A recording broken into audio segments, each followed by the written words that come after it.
Assalamualaikum warahmatullahi wabarakatuh. Tiada hari tanpa mualaf, Islam semakin mendapat tempat terutama di hati para penentang itu sendiri. Kebenaran tidak bisa ditutupi, begitu juga dengan kebohongan, akan terbongkar dengan sendirinya. Seorang mualaf menceritakan kisah hijrahnya menjadi seorang muslim. Sebagaimana biasa kisah mualaf selalu menarik untuk didengar.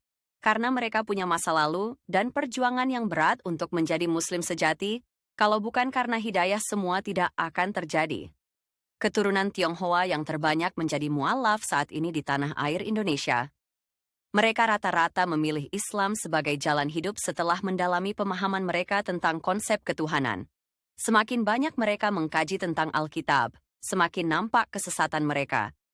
Baiklah sahabat hidayah, dalam sebuah wawancara bersama Koh Donditan, seorang mualaf menceritakan kisah hijrahnya yang begitu menarik untuk didengar. Namun sebelumnya saya mengajak kepada pendengar untuk mendukung channel Studio Dakwah ini dengan cara subscribe, like, komen, dan share videonya.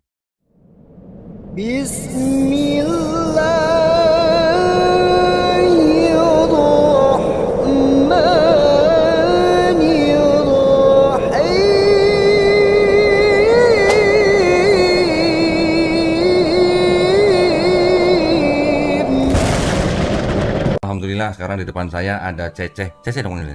Cece Fani, betul ya? Assalamualaikum Cece. Sehat? Alhamdulillah. Ini mantan kafir juga berarti ya? Ya. Susah amat jawabnya. Jangan ragu-ragu, mantan kafir, mendingan mantan kafir daripada mantan muslim kan? Ya. Nah, alhamdulillah. Cece, boleh cerita nggak dulu syahadat tahun berapa? Aku syahadat tuh tahun 2020. 20. Oh, berarti 4 tahunan lah ya. Ya udahlah, jangan bilang malam lagi lah ya. Mantan kafir aja ya. Dari keluarga apa? Asli mana orang tua? Papa Cibinong, kalau mama Cimanggis. Oh, orang Asli Cibinong. masih keturunan semua. C-nya apa? Kalau papa Lau, Lau. kalau mama Ci. Ci. Nah, Bukan setan ya? Gue yang setan. Kan gue setan gitu. Mama, papa masih ada? mama papa udah nggak ada. Udah nggak ada. Terus sebelumnya mereka apa? Kristen atau? Tadinya dua-duanya Konghucu. Oh, Konghucu. Cuman papa pas meninggal terakhir minta secara Kristen. Papa meninggal dikuburin Kristen. Oh gitu. Mama? Konghucu. Oh gitu. Berapa saudara? 9, Udah. Nomor? 8. Banyak banget ya. Nggak bikin tim volley kalian. masih semuanya masih ada saudara? Satu udah nggak ada. Satu udah nggak ada. Nah, saudara-saudara ini semuanya juga Konghucu semua. Sekarang udah yang cowok 5 udah muslim. Alhamdulillah. 5. Banyak bener. Ya tinggal adik 1 cowok sama cici 2. Itu rata-rata semua yang 5 itu muslim masuk Islam kenapa? Kalau yang nomor 2 dia udah pelajari semua agama. Wih keren. Udah dari Terus? Buddha dia pelajari, Kristen, Konghucu. Terakhir dia bilang yang paling dia bikin nyaman dan tenang itu di Islam. Oke. Ya. Gitu. Kalau Fani dulu masuk Islam kenapa? Disuruh sama kokonya itu? Enggak. Dipaksa? Enggak. Jadi karena aku yang kedua waktu itu muslim gitu. Yang kedua maksudnya? Suami. Oh suami. Oh, lu yang pertama bukan? Bukan Katolik. Oh, jadi masuk Islam waktu itu karena nikah sama yang kedua. Oh ya, alhamdulillah nggak apa-apa. Masuk Islam karena menikah itu nggak salah. Menikah itu hanya salah satu cara untuk masuk Islam. Nah, terus waktu itu masuk Islamnya karena nikah gimana? Dipaksa suami nggak? Enggak sih sebenarnya dia nggak maksa. Cuman aku yang berpikir kayaknya lebih enak satu prinsip kan Ya, gitu. betul, Terus satu memang dulu waktu SD sebenarnya udah ada ketertarikan. Heeh. Aku sekolah di SD negeri dulu. Setiap pelajaran agama Islam yang disuruh nulis Arab tuh di depan aku. Loh, Tapi bisa? sebenarnya aku nggak tahu artinya. Tapi kata guru agama Islam itu kok bisa malah lebih bagus dari yang Muslim dari kecil. Oh katanya gitu. gitu. Itu pas lagi SD. SD. Cuman kan waktu itu kan mama papa masih Konghucu kan. Gitu. Nah, terus gimana perjalanannya dari 2020 sampai sekarang? Ada sebuah perjalanan yang boleh diceritain nggak? Mungkin ada naik turun selama jadi muslim atau gimana? Banyak banget Banyak ujiannya. banget. Ayo. Ujian. Ini tujuannya podcast di sini lah. Berapa? 2 jam cukup? Gitu banyak Silakan. banget. Sampai aku harus masuk ke dalam tempat mungkin yang orang-orang mikir di situ semua isinya penjahat. Oh, penjara. Ya, Oke, karena kasus apa? perbankan. Oh, perbankan. Heeh. Terus kena berapa tahun? Kena 5 tahun 6 bulan 5 tahun. Udah dapat remisi. batunya. Jadi menjalaninya 3 tahun 1 bulan. cuma 3 tahun bulan. Sekarang udah keluar kan, alhamdulillah. Terus selama di dalam ada pengalaman apa nggak dengan Islamnya gitu? Di dalam jadi aku mulai menginginkan untuk syahadat lagi karena kan yang pertama nggak ada surat ya. Oke. Jadi disuruh sama petugas di sana syahadat ulang nanti biar dapat sertifikat Oke. kan, sertifikat mualafnya gitu. Waktu itu yang ngasih sertifikatnya dari mana? Dari MCI. Iya. Oh, oke. Bang Yunan itu ya? Iya. Yang lain yang di penjara itu ya? Iya. Alhamdulillah. Gitu. Terus? Nah terus di situ pas masuk Muslim aku belajar benar-benar dari nol, dari belajar sholat dulu, yang nggak tahu mulai dari gerakannya dulu, belum bacaannya gitu kan, karena memang di sana kan keterbatasan juga yang ngajarnya gitu, jadi ngikut pada saat berjamaah dulu gitu. Dari situ terus dapat yang sejadah yang ada tulisan sholatnya, nah dari situ belajar sendiri mulai, terus mulai ngapalin surat-surat pendek gitu, untuk bacaan sholat gitu. Terus? Nah, Ada terus kesulitan waktu belajar sama? Kesulitannya mungkin kan karena bahasa Arab ya, jadi melafalkannya kadang masih suka salah gitu, karena kan bisa bahasa Cina suruh ngomong Arab susah. jadi susah gitu. Paham kan? Nah gitu, jadi kadang aku iniin ayat-ayat yang ada artinya aku ngerti gitu kan, kalau misalnya jadi itu yang aku hafalin gitu kan, ada kata-kata yang misalnya tertarik gitu kan, kayak yang di Alam Nasro kan ada yang ada kesulitan pasti ada kemudahan kan, itu yang aku hafal tuh sampai sekarang, kata-kata itu yang aku pegang tuh gitu kan. Jadi jangan takut lah, pasti ada kemudahan di balik kesulitan gitu. Nah dari situ tuh ayat itu yang aku pakai terus sampai sekarang, masih yang aku ingat artinya ya, karena artinya kan pas banget pada saat kita lagi sulit banget lah di dalam gitu kan, terpisah dari anak itu, terus aku kehilangan papa, aku nggak bisa lihat gitu kan, terus aku keguguran di dalam gitu. Posisinya sempat keguguran gitu. Keguguran di dalam kan, habis operasi terus sehari, besok harus udah balik lagi, nggak bisa lama-lama gitu kan. Pokoknya di situ ngalamin banget, pas habis sehari tuh kok banyak banget gitu ya hujannya gitu, hujannya banyak banget gitu, sampai kakak-kakak yang masih ada kan, yang masih beberapa yang masih non muslim gitu kan. Terus ada juga kakak aku yang udah muslim nih, dia kan udah nikah kan, cuma dia nggak jalanin Islamnya gitu kan. Aku bilang, kata dia susah katanya, kalau kita dari kecil katanya gitu kan, jadi untuk pindah ke muslim itu susah, dia bilang, apalagi kan ada sholat, dia bilang kan gitu, ada puasa gitu kan, lu sanggup katanya gitu kan, kalau udah dijalanin niat mah pasti bisa, aku bilang kan gitu. Terus alhamdulillah kemarin dia udah mulai belajar puasa, dia puasa.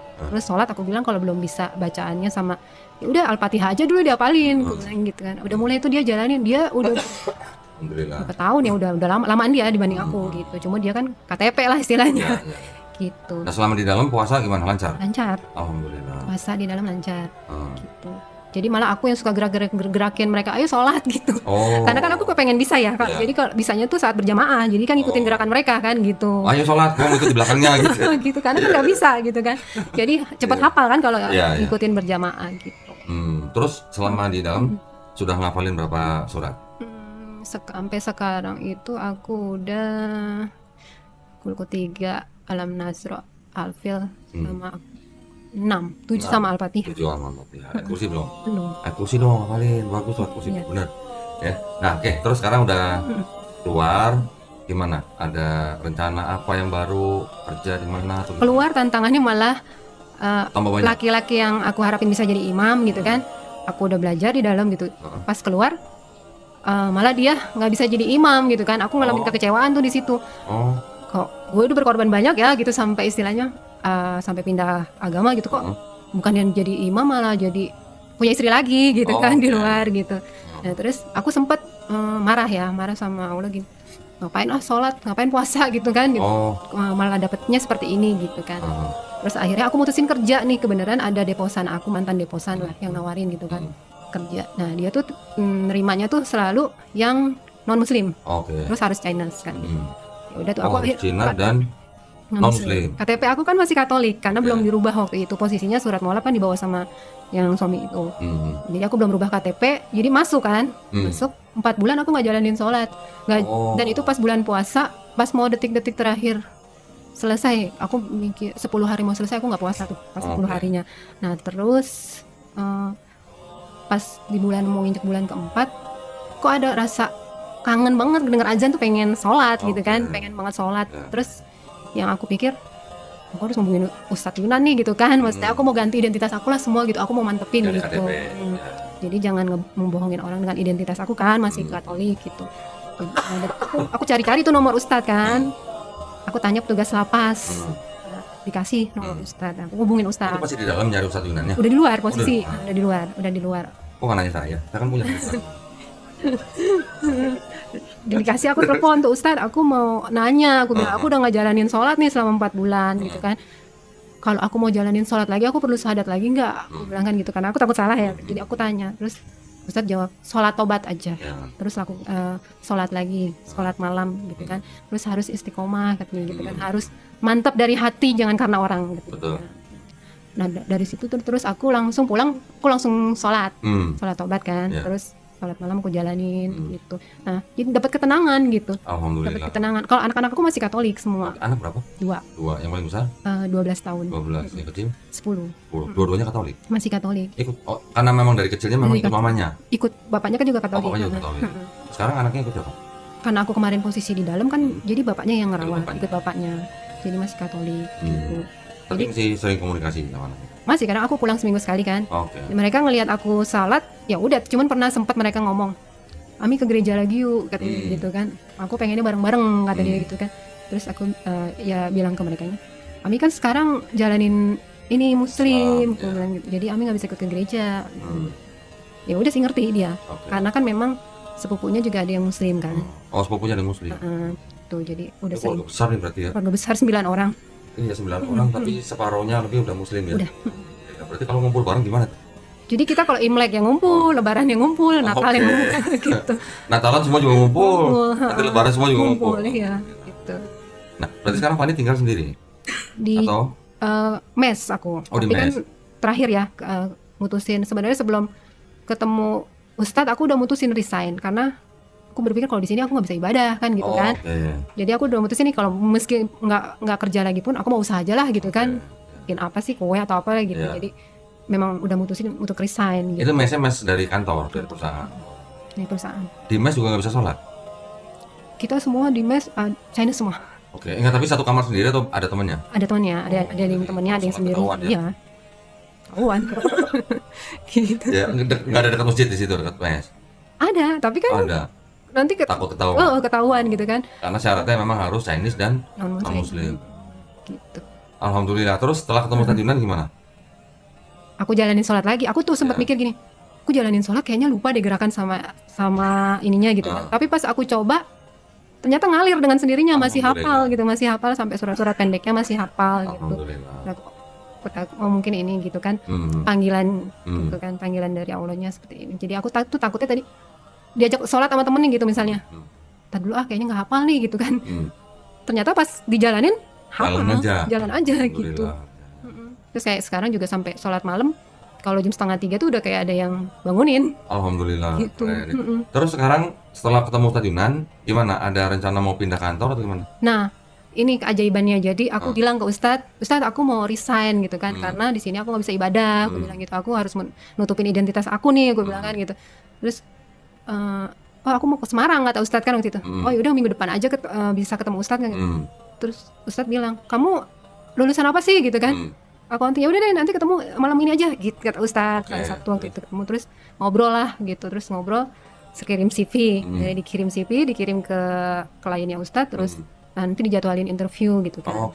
Terus seminggu lewat, Mr. Kim telepon, yang punya Mr. Kim? perusahaan, Korea ya? ya Korea, telepon dengan Fani gitu kan. Ini saya dapat nomornya dari Pak Yunan, dia bilang kan gitu. Bisain ketemu saya katanya gitu, minggu depan dia bilang gitu. Rabu minggu depan jam 1 dia bilang gitu kan. Oh iya bisa, kaget juga kan, cepet gitu ya. Cepet. Aku hari ini berarti? Tadi siang berarti? Tadi siang. Oke. Nah, tadi siang interview, terus dia cuma nanya, cuma bilang gini, nanti minggu depan saya undang kamu ke pabrik. Saya pengen kamu ngobrol sama staf-staf di sana. Terus kamu lihat, terus kamu ceritain ke saya apa yang perlu diperbaiki dari pabrik saya. Dia bilang, ini sudah 20 tahun pabriknya. Dia bilang, terus dia tanya cuma jalur dari pesen barang sampai bayar barang. Karena banyak ada yang minta beli barang tapi lampirannya nggak pernah ada, dia bilang gitu. Jadi saya mau kamu beresin SOP-nya. Jadi udah diterima di perusahaan yang baru ini? Tadi sih bilangnya gitu, minggu depan saya undang kamu ke pabrik gitu. Alhamdulillah. Terus yang di pabrik, yang kantor lamanya udah resign? Aku udah ngajuin dari awal bulan. Alhamdulillah. Lagi ngajarin yang baru. Berarti gaji naik dong? Tapi masih ditahan sebenarnya di tempat yang lama gitu. Ya udah bilang aja kalau gitu alasannya karena saya mau sholat gitu aja. Pasti nanti terakhirnya gitu. Kalau bilang saya udah Islam gitu kan, gimana dia mau nahan gitu kan, aturan dia sendiri. Iya. Gitu ya. Alhamdulillah. Terus berarti insya Allah minggu depan nih berarti ya. Minggu Nanti depan kalau ke pabrik bingung prosedur apa segala macem, udah tinggal telepon Ustadz Yunan aja suruh dia ngajarin. Nanti juga jatuh ke gunting. pasti nanti ditanya. Iya dong. Kata bilang sama dia jangan tanggung-tanggung kalau nolong gitu. Sekalian gitu ngajarin akuntingnya gitu. Alhamdulillah. Tapi dari perjalanan Fani, dari mulai masuk Islam, terus kemudian menikah dengan Muslim yang ternyata mungkin bikin Fani jadi marah atau suudzon sama Allah, sampai nggak sholat 4 bulan, gimana? Ada semacam pembaharuan dalam pemahaman atau rohaninya Fani nggak? Pas setelah 4 bulan nggak jalanin itu kayaknya kayak hidup tuh hampa gitu ya. Halo. Maksudnya aku nggak jalanin sholat tuh sama puasa gitu, kayak hidupnya nggak ada tujuan gitu mau kemana gitu kan. Nah makanya pas ngedenger azan pulang itu kok aku tiba-tiba dalam hati pengen sholat ya gitu, rindu banget, kangen banget gitu sama sholat gitu. Karena dulu waktu di dalam memang mungkin sholatnya rutin ya, nggak Oh di dalam rutin, pernah kosong ya. rutin gitu. Sudah berapa lama sholat sebelum nggak mau sholat itu? 3 tahun. Jadi dari 2020. Ya udah 3 tahun sholat, tiba-tiba nggak sholat, jadi malah kangen. Malah kangen gitu. Terus puasa kemarin gimana? Kemarin Alhamdulillah. puasa 10 hari mau lebaran karena kecewa itu jadi aku stop puasa. Oh jadi kemarin termasuk tahun ini? Iya, tahun ini. termasuknya. Oh berarti sholatnya juga baru-baru ini aja, belum lama berarti? Baru, dan aku pakai hijab juga baru hari ini. Alhamdulillah. Gitu, baru hari ini. Kemarin belum pakai? Belum pernah. Waduh, terus tadi ngaca gimana? Hah? Bingung aja. Bingung. Waktu ngaca ngeliat kayak Cina nggak gitu? Kelihatan masih. Karena gitu ada orang ya, ibu-ibu lah atau orang masih muda, orang Chinese datang ke sini, nggak kelihatan Chinese ya, ya kelihatan biasa lah ya. Tapi begitu pakai hijab malah kelihatan Chinese-nya. Bener ada yang begitu. Tapi alhamdulillah, berarti kalau hari ini pakai hijab, berarti hari ini udah istilahnya dilengkapi gitu lah ya, dilengkapi supaya jadi Muslim yang benar-benar menjalankan Islam. Amin. Sekali lain kali kalau sampai kepikiran sholat, nggak mau atau males, mikir gini, sholat itu cuma sebentar kok gitu, ya. Ntar udah mati juga nggak sholat. Kita cuma selama hidup doang sholatnya. Dan sholat itu yang butuh bukan Allah, kita yang butuh sholat. Memang.